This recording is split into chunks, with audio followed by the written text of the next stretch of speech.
Assalamualaikum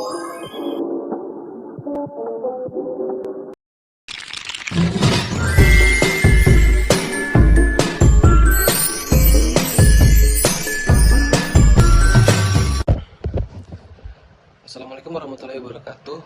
Saya Mirza Elani bersama Zalfa Konita, Bejelita, dan Esti Yuliana Borulubis akan mempresentasikan jurnal yang berjudul Pemakaian Hukum Asing dalam Perdata Internasional dan Bagaimana Kewajiban dan Pelaksanaan di Pengadilan Indonesia, serta jurnal yang berjudul Penerapan Asas Lex Loci, Kontraktus, dan Lex Causa terhadap perkara IPB dan Amerika dalam hukum perdata internasional. Hai, saya Bejelita Delina. Di sini saya akan menjelaskan tentang penerapan asas Lex Loci Kontraktus dan asas Lex Causa terhadap perkara IPB dan Amerika dalam hukum perdata internasional. Pertama, saya akan menjelaskan hukum perdata internasional itu cabang hukum yang mengatur hubungan hukum antara individu atau badan hukum dari negara berbeda. Hukum ini menjadi semakin penting di era globalisasi saat ini. Penjelasan hukum perdata internasional di sini ada 3. Yang pertama, hubungan lintas batas. Hukum perdata internasional mengatur hubungan hukum antara individu atau entitas yang berdomisili di negara berbeda. Yang kedua, ada yurisdiksi, menentukan pengadilan mana yang berwenang mengadili suatu perkara yang melibatkan unsur asing. Yang ketiga, pilihan hukum, menentukan hukum manakah yang akan diterapkan dalam suatu hubungan hukum lintas batas. Selanjutnya ada pandangan John Austin tentang hukum internasional. Yang pertama, kritik terhadap hukum internasional. John Austin berpendapat bahwa hukum internasional bukanlah hukum yang sebenarnya karena tidak memiliki sanksi yang bersifat otoritatif. Lalu pandangan kontroversial, pandangan Austin mengenai hukum internasional sebagai moral positif masih diperdebatkan hingga saat ini. Kemudian ada penjelasan hukum internasional pasal 1 ayat 3 Undang-Undang 1945 yang menyatakan bahwa negara Indonesia adalah negara hukum. Hukum internasional dibentuk melalui perjanjian antar negara dan tercantum dalam pasal 38 ayat 1 Piagam Mahkamah Internasional. Asas Pacta Sunt Servanda juga menegaskan bahwa perjanjian internasional yang disepakati harus dipatuhi oleh pihak-pihak yang terlibat. Kemudian hukum sebagai pengatur masyarakat itu hukum bertujuan mengatur hubungan sosial dan mempengaruhi individu untuk menaati peraturan yang berlaku. Kemudian ada yurisdiksi dalam hukum perdata internasional, yaitu ada 3 jenis, yurisdiksi mutlak, relatif, dan eksklusif. Ada peran hukum perdata internasional di era globalisasi, itu meningkatnya transaksi lintas batas perdagangan, investasi, dan pergerakan orang antar negara semakin intensif. Kemudian ada penyelesaian sengketa global. Hukum perdata internasional berperan penting dalam menyelesaikan sengketa lintas batas. Lalu ada harmonisasi hukum, upaya menyatukan berbagai sistem hukum negara menjadi semakin penting. Kemudian pilihan hukum yang berlaku itu ada 3, pilihan hukum, terus koneksi yang dekat, hukum forum. Kalau pilihan hukum itu para pihak dapat memilih hukum mana yang akan diterapkan dalam perjanjian mereka. Sedangkan konseks yang dekat itu jika tidak ada pilihan hukum, pengadilan akan menerapkan hukum yang memiliki koneksi paling erat dengan perkara. Kemudian kalau hukum forum itu pengadilan akan menerapkan hukum negaranya sendiri jika tidak ada pilihan hukum yang tepat. Selanjutnya, kasus IPB versus Amerika mempunyai latar belakang situasi awal. Amerika memiliki 800 ekor kera dari IPB untuk penelitian, namun di tengah perjalanan 2 ekor kera mengalami masalah di Swiss. Permasalahan hukum, dokter IPB melakukan tindakan dengan melumpuhkan dan menyuntik mati kera untuk alasan kesehatan yang berakibat gugatan dari pihak Amerika. Kasus IPB versus Amerika, kasus ini melibatkan transaksi pengiriman 800 ekor kera dari Institut Pertanian Bogor IPB ke Amerika Serikat yang bertujuan untuk penelitian dan mengembangbiakan. Amerika memesan kera dengan harga per ekor 80 juta. dan anak-anak kera akan diambil sedangkan induknya dikembalikan ke Indonesia. Namun, saat perjalanan menuju Amerika, di Swiss seekor kera lepas dan mengalami stres setelah melahirkan. Dokter IPB memutuskan untuk melumpuhkan induk kera dan menyuntik mati anaknya karena rasa iba. Amerika kemudian menggugat IPB atas tindakan yang dianggap melanggar hukum dan tidak terpenuhinya kesepakatan. Selanjutnya, permasalahan dalam kasus IPB dan Amerika mempunyai poin utama khusus. Yang pertama, penyusutan populasi kera di Amerika memicu kebutuhan impor kera. Yang kedua, transaksi 800 ekor kera antara IPB dan Amerika.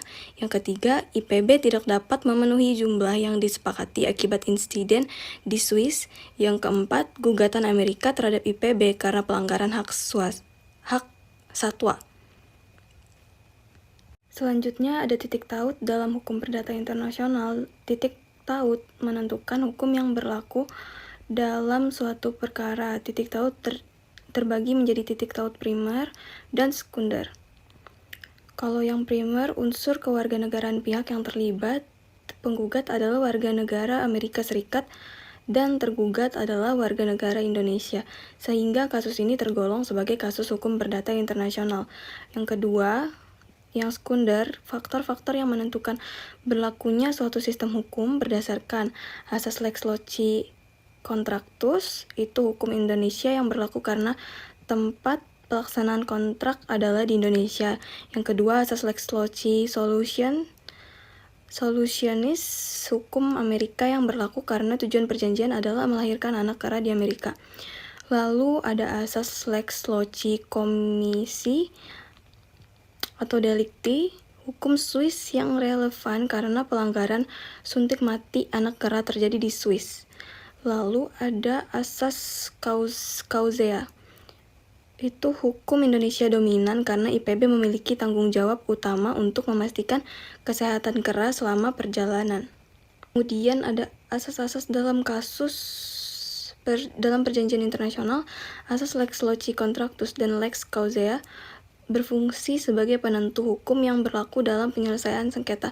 Yang pertama, asas lex loci contractus, itu karena kontrak dilakukan di Indonesia, hukum Indonesia yang berlaku selama proses penyelesaian sengketa. Yang kedua, yang lex causea, Indonesia sebagai pihak dominan memiliki kewajiban untuk memastikan pemenuhan syarat kontrak, termasuk merawat kera-kera tersebut sebelum dikirim ke Amerika.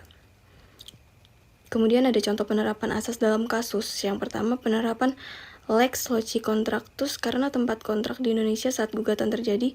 Hukum yang berlaku selama proses pengadilan adalah hukum Indonesia.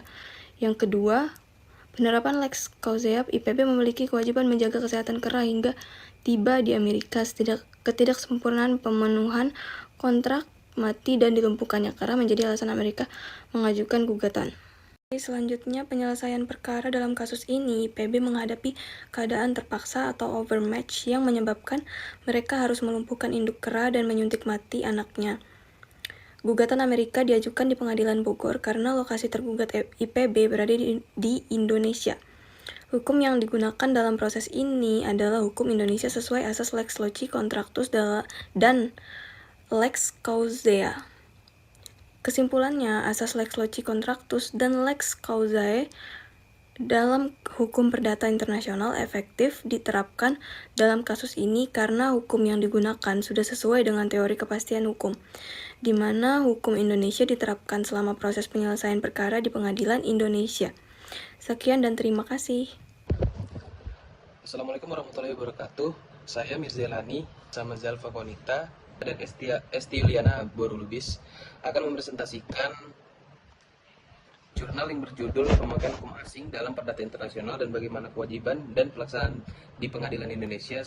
Pertama, seperti di negara lain, hukum perdata internasional di Indonesia mengatur penggunaan hukum asing untuk kasus perdata yang melibatkan unsur asing.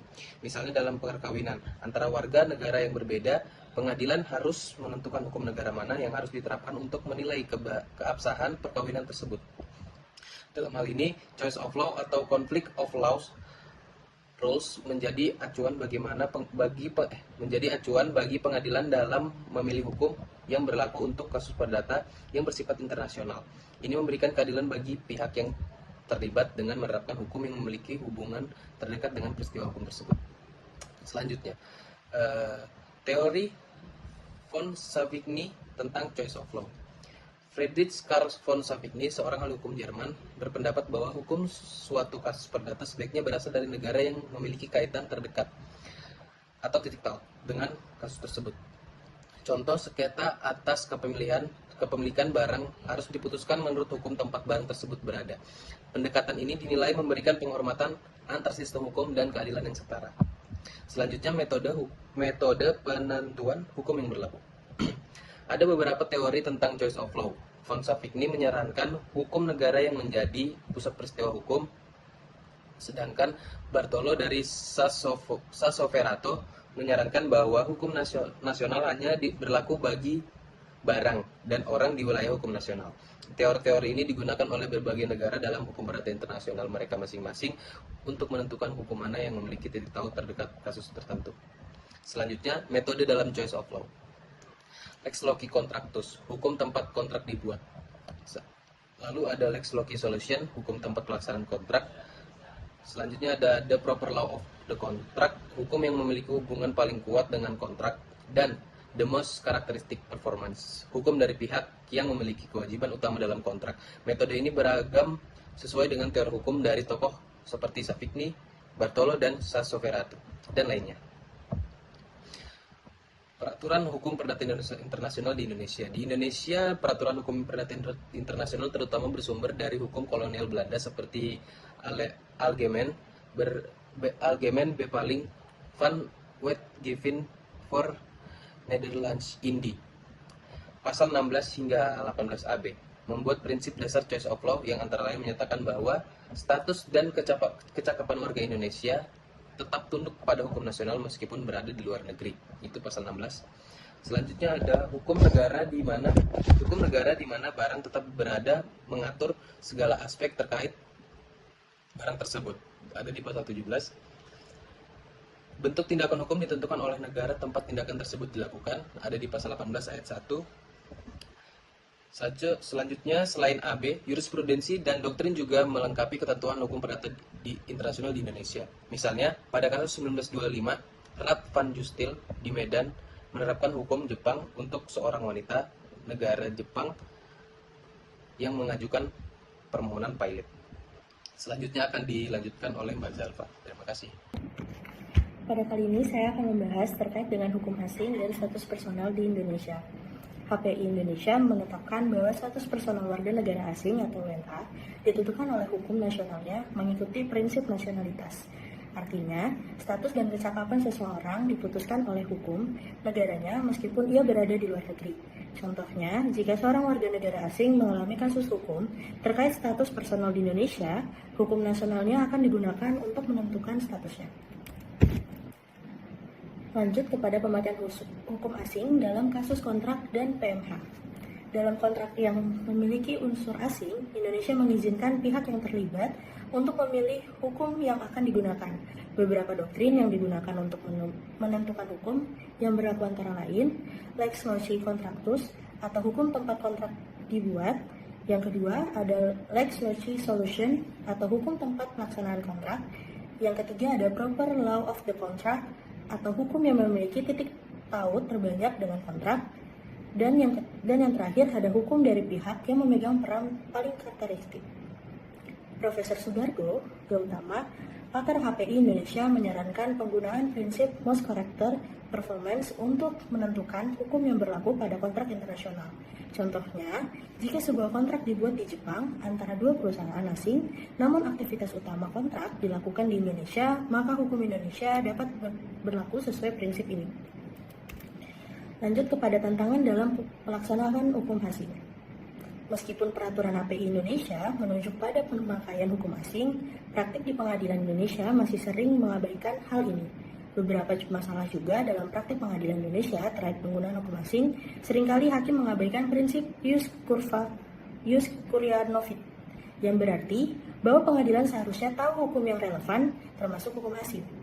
Beberapa hakim cenderung menggunakan hukum Indonesia meskipun prinsip choice of law mengarahkan pada penggunaan hukum asing. Hukum asing seringkali diabaikan, bahkan jika itu adalah hukum yang relevan untuk kasus tertentu. Ini disebabkan karena ketidaktahuan kurangnya akses informasi atau kurangnya kerjasama internasional dalam pertukaran informasi hukum asing. Ketentuan choice of law tentang pemakaian hukum asing, wajib atau tidak wajib, di bidang orang terkait pasal 18 ayat 1 AB dan pasal 56 ayat 1 UU Perkawinan 1974 yang menunjuk pada pemakaian hukum asing untuk menentukan legalitas formal perkawinan WNI yang dilakukan di luar negeri. Ketentuan choice of law dalam kedua pasal tersebut bersifat wajib atau mandatori karena tercantum dalam undang-undang. Dengan demikian, pengadilan juga wajib memakai hukum asing untuk menentukan legalitas formal WNI yang dilakukan di luar negeri sesuai dengan ditentukan dalam pasal-pasal tersebut. Demikian pula jurisprudensi dan prinsip nasional yang menunjuk pada hukum nasional WNA untuk menikah di Indonesia juga bersifat wajib. Ketentuan choice of law yang menunjuk pada hukum nasional WNA untuk menentukan syarat sah material perkawinan menjadi bersifat wajib karena telah diatur dalam jurisprudensi 13. Sebagai contoh, hukum asing yang memperbolehkan perkawinan sesama jenis tidak dapat dipakai untuk mengatur perkawinan WNA di Indonesia karena bertentangan dengan ketertiban umum. Demikian pula, hukum asing yang memperbolehkan perkawinan di bawah umur tidak dapat dipakai karena melanggar pasal 7 ayat 1 UU Perkawinan 1974 sebagaimana diubah dengan Undang-Undang Nomor 16 Tahun 2019. Pasal tersebut mensyaratkan usia umum 19 tahun untuk dapat melangsungkan perkawinan di Indonesia, dan aturan ini bersifat memaksa sehingga mengalahkan prinsip nasionalitas. Selanjutnya, dalam hal perceraian WNA yang berdomisili di Indonesia dan mereka memiliki kewarganegaraan yang sama, maka sesuai prinsip nasionalitas, perceraian mereka harus diatur oleh hukum nasional WNA tersebut. Ada juga pemakaian hukum asing oleh pengadilan Indonesia. Berdasarkan penjelasan sebelumnya, pemakaian hukum asing menurut ketentuan choice of law bersifat wajib jika diatur dalam peraturan perundang-undangan. Dengan demikian, hakim secara ex officio wajib menggunakan hukum asing tersebut dalam penyelesaian perkara yang dihadapinya. Pertanyaan yang muncul adalah bagaimana hakim dapat menerapkan hukum asing yang ditunjuk oleh ketentuan choice of law, mengingat hukum asing tersebut bisa berbeda dengan hukum Indonesia. Ada 2 poin di sini. Hukum asing sebagai hukum. Jika hukum asing dianggap sebagai fakta, maka sama seperti fakta-fakta lainnya dalam persidangan, hukum asing harus diajukan, dialihkan, dan dibuktikan isinya oleh para pihak. Jika para pihak tidak dapat membuktikan hukum asing tersebut, maka hukum asing tidak dapat digunakan dalam proses persidangan. Yang kedua adalah hukum asing sebagai hukum. Sebaliknya, jika hukum asing dikategorikan sebagai hukum, maka hakim harus menerapkan secara ex officio untuk menyelesaikan perkara. Dalam hal ini, para pihak tidak perlu mendalikan atau membuktikan hukum asing tersebut karena hukum asing itu adalah hukum yang wajib digunakan oleh hakim yang memutus perkara mereka. Jurisprudensi dari Hogerat, Mahkamah Agung Belanda, pada tahun 1919 memberikan preseden penting untuk hal ini. Dalam putusan tanggal 4 Juni 1915, Hogerat menetapkan bahwa hukum asing merupakan isu hukum, bukan fakta. Oleh karena itu, hakim dalam jabatannya ex officio harus menerapkan hukum asing sebagai hukum untuk menyelesaikan perkara yang ditanganinya. Jurisprudensi ini telah diterima oleh banyak sarjana hukum perdata internasional atau HPI. Selamat siang, perkenalkan nama saya Esti Yuliana dari Universitas Balikpapan, Fakultas Hukum. Yaitu di sini saya akan melanjutkan penjelasan dari rekan saya sebelumnya tentang perdata internasional. Yaitu di sini saya akan menjelaskan yaitu kewajiban hakim dalam menerapkan hukum asing. Yang kedua, pelaksanaan prinsip ius curia novit dalam pemakaian hukum asing. Yang ketiga, jalan keluar atau akses ke hukum asing bagi pengadilan Indonesia. Sebagai konsekuensi dari prinsip bahwa hukum asing adalah hukum yang harus dipakai oleh hakim secara ex officio, maka hukum asing tersebut harus dicari, digali, dan ditafsirkan oleh hakim yang menangani perkara tersebut. Kesalahan dalam penafsiran atau penerapan hukum asing dalam koreksinya di pengadilan tingkat yang lebih tinggi, seperti terjadi dalam kasus PT Pelayaran Pelangi Mana Lagi melawan PT Asuransi Aman Pertama Tbk Dalam konteks itu penting bagi hakim untuk memahami dan menginterpretasikan hukum asing dengan tepat, sehingga pengadilan dapat ditegakkan dalam setiap perkara yang melibatkan unsur hukum asing. Pengadilan harus berusaha keras untuk memastikan bahwa hukum asing diterapkan sesuai dengan prinsip-prinsipnya, hukum yang berlaku, dan tidak mengabaikan kewajiban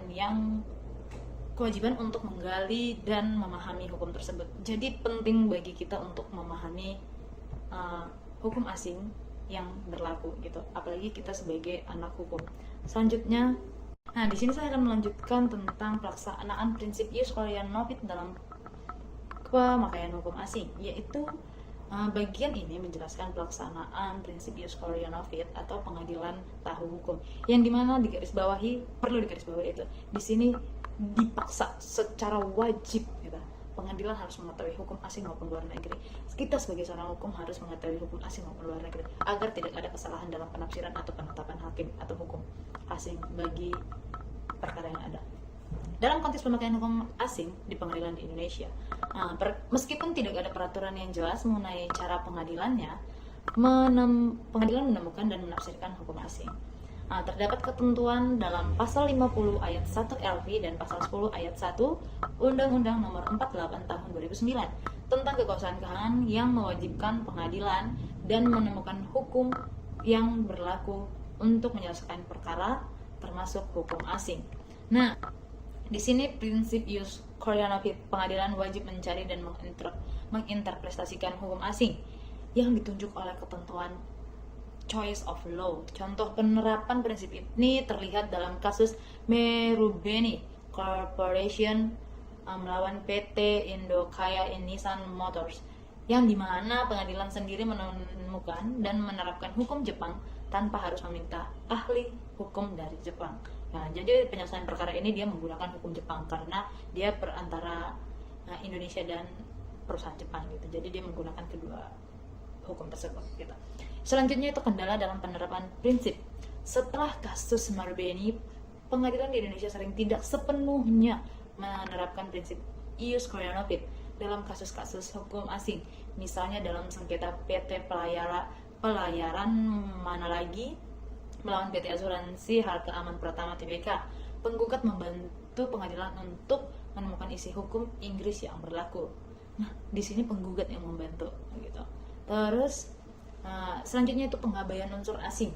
Terdapat beberapa kasus yang ada di Indonesia, pengadilan mengabaikan unsur asing yang menerapkan hukum dan sering menggunakan hukum domestik atau menerapkan hukum dalam negeri atau menggunakan hukum yang bisa kalame tahu, yaitu menggunakan hukum Indonesia sendiri gitu. Dalam kasus Erlin and Ahmad Yuni Nasution, meski tergugat menyebutkan hukum Singapura, pengadilan tetap memutuskan berdasarkan hukum Indonesia yang menyalahi prinsip pemakaian hukum asing yang seharusnya dipakai secara ex officio.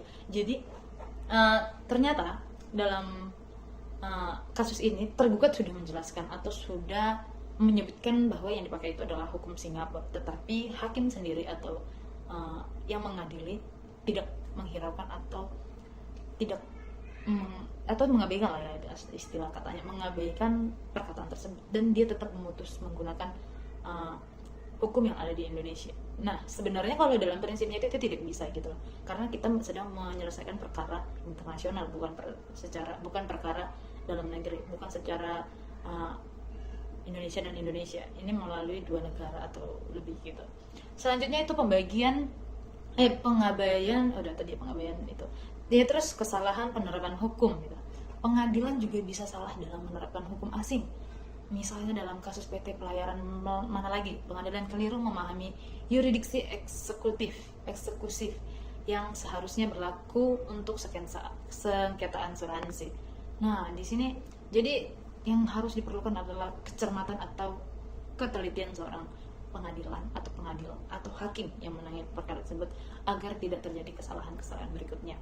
Nah, di sini kita masuk ke jalan keluar atau akses ke hukum asing bagi pengadilan di Indonesia. Ketentuan choice of law menunjukkan penggunaan hukum asing di Indonesia seharusnya dilaksanakan wajib oleh hakim. Namun hal ini dapat terhambat oleh peningkatannya jumlah perkara semakin tahun semakin banyak. gitu kan. Membatasi, sedangkan yang menangani perkara itu memiliki batas kemampuan dari waktu para hakim yang tidak cukup, atau dari para waktu hakim untuk memahami hukum tersebut, menggunakan hukum asing yang mana atau mendalami hukum asing tersebut, waktunya tidak cukup. Padahal sedangkan perkara semakin lama semakin meningkat, semakin lama semakin banyak. Jadi hakim itu kayak kewalahan untuk menyelesaikan perkara-perkara tersebut. Jadi kekurangan untuk waktu untuk mendalami hukum asing tersebut. Nah, hakim di Indonesia memerlukan sistem yang memudahkan mereka dalam mendapatkan informasi tentang hukum asing karena keterbatasan waktu dan kemampuan untuk mencari serta menerapkan hukum asing pada perkara yang semakin hari semakin banyak dan kompleks gitu. Salah satu solusi yang dari beberapa jurnal yang kita pelajari, yaitu diusulkan ada dengan menyediakan unit khusus di pengadilan untuk dilengkapi dengan petugas yang dapat mencari informasi tentang hukum asing secara efisien melalui berbagai sumber seperti dari internet, perpustakaan, kedutaan besar negara asing, dan sumber daya lainnya. Nah, unit tersebut atau staf tersebut juga harus memiliki staf yang mampu menerjemahkan hukum asing ke dalam bahasa Indonesia dan menjelaskan secara penerapannya dalam hukum di negara asalnya kepada para hakim untuk mempermudah proses penyelesaian. Karena gini, kalau tidak ada yang mampu menerjemahkan atau tidak ada yang menjelaskan gimana cara pemakaiannya di asalnya atau di negara asal hukum tersebut, nanti jadi salah gitu. Takutnya jadi tidak efisien dalam penyelesaian perkara tersebut. Selanjutnya yaitu untuk pengadilan-pengadilan yang berada di wilayah terpencil dan sumber dayanya terbatas, Mahkamah Agung sebagai lembaga pengawas pengadilan di seluruh Indonesia diharapkan memberikan dukungan dan bantuan untuk memastikan para hakim memiliki akses yang cukup terhadap informasi. Seperti contohnya nih, kayak di perdesaan, ke kampung atau gimana, itu kan pasti aksesnya sangat kecil gitu. Selanjutnya yaitu pemakaian hukum asing dalam pengadilan di Indonesia adalah wajib, sehingga hakim harus mencari atau menggali dan memahami. Nah, selanjutnya di sini tentang pemakaian hukum asing dalam pengadilan Indonesia adalah wajib, sehingga hakim harus mencari, mengadili, dan memahami hukum asing secara ex officio gitu. Meskipun wajib, pengadilan Indonesia sering tidak melaksanakan pemakaian hukum asing tersebut. Nah, dengan cenderung menggunakan hukum Indonesia dalam perkara internasional yang dapat menimbulkan ketidakpastian hukum dan ketidakadilan, diperlukan pembuatan sistem yang memudahkan hakim Indonesia dalam mendapatkan informasi tentang hukum asing dengan setiap pengadilan. Hingga Mahkamah Agung memiliki unit yang memberikan akses ke hukum asing, kerjasama internasional antara pengadilan Indonesia dengan negara lain yang harus dipertimbangkan untuk memfasilitasi pertukaran informasi hukum asing secara cepat untuk meningkatkan kepastian hukum dan pengadilan dalam penyelesaian perkara internasional. Nah, itu tadi penjelasannya. Jadi kayak dalam ini kita memberikan solusi kepada Mahkamah Agung untuk menjalani kerjasama gitu antara pengadilan Indonesia dan pengadilan luar negeri atau negara-negara lain, agar para hakim-hakim yang mengadili perkara internasional tidak salah menafsirkan atau tidak salah menggunakan hukum gitu. Jadi tidak selalu menggunakan hukum domestik atau hukum Indonesia dalam perkara luar negeri, karena dalam prosesnya ini tidak hanya memproses satu perkara atau tidak memproses hanya perkara Indonesia saja, perkara dalam negeri, tetapi ini melibatkan dua negara atau lebih dari dua negara gitu. Jadi kita harus bisa menggunakan atau menafsirkan, kita harus menggunakan hukum yang mana, hukum dari negara kita atau negara luar negeri gitu, atau negara asalnya. Dan ketika kita memakai hukum asal dari negara lain, kita harus bisa atau harus ada seseorang yang bisa menerjemahkan atau menjelaskan agar tidak menyalahgunakan penggunaan hukum tersebut gitu. Jadi biar keadilan yang diharapkan oleh tergugat dan penggugat atau dalam perkara ini dapat kita capai. Baiklah, terima kasih karena materi yang telah kami paparkan telah selesai, dan kami mohon maaf jika ada kesalahan baik itu dalam perkataan maupun perbuatan dalam penyampaian materi yang kurang berkenan bagi saudara. Sekian dari presentasi kami. Sebelum menutup, saya akan menyampaikan video pantun, yaitu ternak-ternak si ikan teri diternak di dalam kolam. Karena sudah sampai di ujung materi, kami akhiri dengan salam. Wassalamualaikum warahmatullahi wabarakatuh, dan selamat